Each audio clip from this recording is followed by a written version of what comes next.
6 frane nel giro di pochi minuti. Alle 11.08 il Pelmo ha ricominciato a mandare segnali di sofferenza, di nuovo, ed è stato impressionante. Prima i boati, poi le scariche di roccia dal versante nord-ovest, la nube di polvere che in parte ha avvolto il Caregon del Padre Eterno.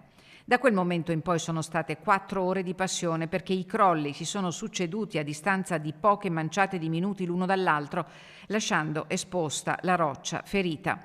Lo aveva detto il sindaco di Borca di Cadore in sopralluogo 2 giorni fa: la situazione è ben più grave di quello che si poteva immaginare e le frane di queste ultime ore sono tutte lì a testimoniare una situazione, certo non nuova geologicamente parlando, ma di grande impatto e che crea forte preoccupazione.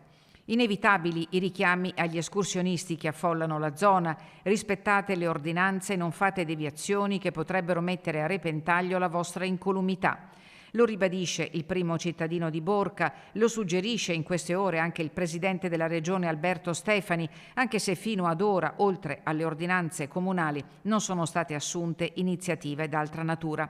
Per la vigilia di Ferragosto potrebbe essere in programma un sopralluogo nel bellunese dell'assessora regionale alla protezione civile Elisa Venturini. L'indiscrezione però non ha ancora trovato conferme.